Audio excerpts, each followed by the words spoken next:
ஜோதிட தகவலில் பல்வேறு விஷயங்களை உங்களிடம் பேசி வரக்கூடிய நான் இன்றைய நாளில் பூர்வீக சொத்துக்களை பற்றி, பூர்வீக சொத்து யோகத்தை பற்றி உங்களிடம் சில தகவல்களை கூற உள்ளேன்.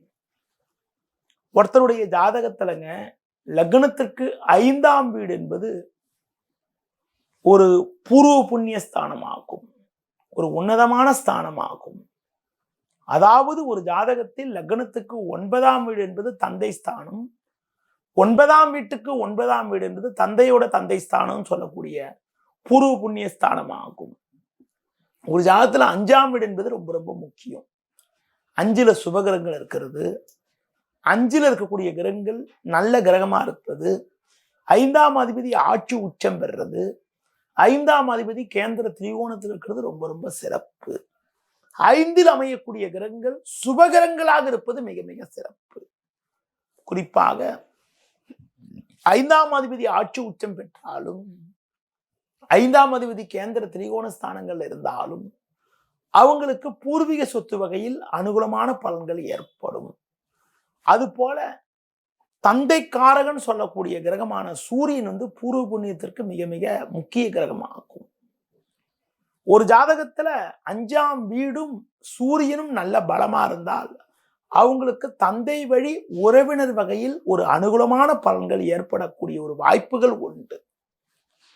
எந்த ஒரு ஜாதகத்துல 5ஆம் அதிபதியும் சூரியனும் பலமா இருக்குதோ அவங்களுக்கு பூர்வீக சொத்து வகையில் பூர்வீக வழியில் ஒரு சில சாதகமான பலன்கள் அடையக்கூடிய ஒரு வாய்ப்புகள் ஏற்படும். 5ஆம் அதிபதி கேந்திரஸ்தானம் சொல்லக்கூடிய 1, 4, 7, 10 இருந்தாலும், திரிகோணஸ்தானம் சொல்லக்கூடிய 1, 5, 9 இருந்தாலும் ஒரு வளமான பலன்களை அடையக்கூடிய ஒரு வாய்ப்புகள் ஏற்படும். தனலாபஸ்தானத்தில் இருந்தாலும் ஒரு சில சாதகமான பலன்கள் ஏற்படும். 5ஆம் அதிபதி 6, 8, 12 போயிருக்கிறது. குறிப்பாக 6ல் இருந்தால் பூர்வீக வழியில பூர்வ புண்ணிய வழியில தேவையில்லாத பிரச்சனைகள் ஏற்படும். 5ஆம் வீட்டுல கொடிய பாவகிரகன் சொல்லக்கூடிய சனி, ராகு, கேது இருந்தால் பூர்வீக வழியில அனுகூலங்கள் ஏற்படுவதில் தடைகள் ஏற்படும். 5ல் சனி இருப்பது பூர்வீக சொத்து வகையில் அனுகூலத்தை அடைவதில் இடையூறுகளை ஏற்படுத்தும். 5ல் ராகு இருப்பது பூர்வீக வழியில் பகையை ஏற்படுத்தினாலும் பொருளாதார அனுகூலத்தை ஏற்படுத்தக்கூடிய ஒரு வாய்ப்புகள் உண்டு. 5ல் கேது இருந்தால் பூர்வீக சொத்து வகையில் தேவையில்லாத வம்பு வழக்குகள், பிரச்சனைகள், கருத்து வேறுபாடுகள், தேவையில்லாத நிம்மதி குறைவை ஏற்படுத்தும். ஒரு ஜாதகத்துல 5ஆம் வீட்டுல சூரியன், செவ்வாய், குரு போன்ற கிரகங்கள் அமைய பெறுவது ஒரு வளமான பலன்களை தரும். பூர்வீக வழியில் அனுகூலங்கள், பங்காளி வகையில் அனுகூலங்கள், பங்காளி வகையில ஒரு பொருளாதார அனுகூலங்கள், ஒரு நல்ல சிறப்பான நிலையினை அடையக்கூடிய ஒரு அதிர்ஷ்டத்தை உண்டாக்கும். 5ஆம் வீட்டுல சுக்கிரன் இருக்கிறது, சந்திரன் இருக்கிறது போன்ற கிரகங்கள் அமைவது கூட ஒரு வளமான பலன்களை தரக்கூடிய ஒரு வாய்ப்பை உண்டாக்கும். ஒரு ஜாதகத்துல 5ஆம் வீட்டை சனி பார்த்தால் பூர்வீக சொத்து வகையில் அடைய வேண்டியதை அடைவதில் ஒரு சில தேவையற்ற தடையும் தேவையற்ற இடையூறையும் உண்டாக்கும். ஒரு ஜாதகத்துல 5ஆம் வீட்டுல ராகு இருக்கிறதும், 5ஆம் அதிபதி ராகு சேர்க்கை பெறுவதும் பூர்வீக வழியில பங்காளி வகையில தேவையில்லாத கருத்து வேறுபாடுகளை ஏற்படுத்தும். ஒரு சிலருக்கு பகை, கருத்து வேறுபாடுகள் இருந்தாலும் அதன் மூலமாக ஒரு சில பகைக்கு பிறகு ஒரு சில அனுகூலத்தை அடையக்கூடிய ஒரு வாய்ப்பை உண்டாக்கும். 5ஆம் அதிபதி ஒரு ஜாதகத்துல கேது சேர்க்கை பெற்றாலும், 5ல் கேது இருந்தாலும் அவங்களுக்கு பூர்வீக வழியில தேவையில்லாத பகைகள், பூர்வீக சொத்து வகையில வம்பு வழக்குகள், தேவையில்லாத நிம்மதி குறைவெல்லாம் சந்திக்கக்கூடிய ஒரு அமைப்பை உண்டாக்கும். ஒரு ஜாதகத்துல 5ஆம் வீட்டை பார்ப்பது மட்டும் இல்லாமல் சூரியனும் பார்க்க வேண்டும். சூரியன் ஒரு ஜாதகத்துல குரு சேர்க்கை பெற்றிருக்காரு, சுக்கிரன் சேர்க்கை பெற்றிருக்காரு, புதன் சேர்க்கை பெற்றிருக்காரு, ஒரு சுபகிரக சேர்க்கை பெற்று இருக்கிறாருன்னா தந்தை வழி உறவினர் வகையில ஒரு சில சாதகமான பலன்களை அடையக்கூடிய ஒரு வாய்ப்புகள் உண்டு. ஒரு ஜாதகத்துல 5ஆம் அதிபதியும் சூரியனும் சனி தொடர்போடு இருக்காங்க, சூரியன் சனி நட்சத்திரத்தில் இருக்காரு, சனி சேர்க்கை பெற்றிருக்காருன்னா பூர்வீக சொத்து வகையில பகையையும் தாமதத்தையும் தடங்கல்களையும் சந்திக்கக்கூடிய ஒரு அனுகூலமற்ற நிலையினை உண்டாக்கும்.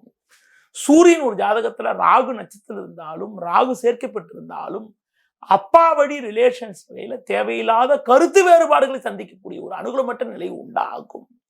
அது போல சூரியன் ஒரு ஜாதகத்துல கேது சேர்க்கை பெற்றாலும், கேது நட்சத்திரத்தில் இருந்தாலும், சூரியனும் கேதுவும் இணைந்திருந்தாலும் ஒரு ஜாதகத்துல பார்த்தீங்கன்னா தந்தை வழி உறவினர் வகையில தேவையில்லாத பகைகள், தேவையில்லாத நிம்மதி குறைவுகள், தேவையில்லாத சங்கடங்கள், தேவையற்ற மனக்கவலைகள்லாம் சந்திக்கக்கூடிய ஒரு நிலை உண்டாகும்.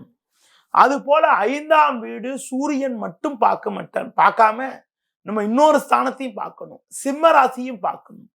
ஏனென்றால் காலபுருஷப்படி 5ஆம் வீடு என்பது சிம்ம ராசி ஆகும். சிம்ம ராசியில அமையக்கூடிய கிரகங்களும் மிக மிக முக்கிய பங்கு வகிக்குது. சிம்மத்தில் சுபகிரகங்கள் இருந்தால் அப்பா வழி ரிலேஷன்ஸ் வகையில ஒரு சில சாதகமான பலன்களை அடையக்கூடிய ஒரு அதிர்ஷ்டத்தை உண்டாக்கும். 5ல் சிம்மத்தில் ஒரு ஜாதகத்துல பகைகிரகங்கள் அமைய பெற்றால் அப்பா வழி ரிலேஷன்ஸ் வகையில பூர்வீக வழியில பகையை ஏற்படுத்தக்கூடிய ஒரு அனுகூலமற்ற நிலை உண்டாகும். எந்த ஒரு ஜாதகத்துல சிம்மத்துல போய் கேது அமையுதோ, அதே மாதிரி சூரியன் போய் கேது சேர்க்கை பெறுதோ, அவங்களுக்கு பார்த்தீங்கன்னா அப்பா வழி ரிலேஷன்ஸ் வகையில தேவையில்லாத வம்பு, தேவையில்லாத வழக்குகள், தேவையில்லாத நிம்மதி குறைவுகள், உழைப்புக்கான பலனை அடைவதில் தேவையில்லாத தடங்கல்களும் தடையும் சந்திக்கக்கூடிய ஒரு அனுகூலமற்ற நிலை உண்டாகும். பூர்வீகத்தை பற்றியும் பூர்வீக சொத்துகள் பற்றியும் அடுத்து பார்த்தீங்கன்றால் உங்களுக்கு இன்றைய ராசி பலன் பற்றியும் கூறினேன். மீண்டும் நாளை காலை சந்திப்போம். நன்றி, வணக்கம்.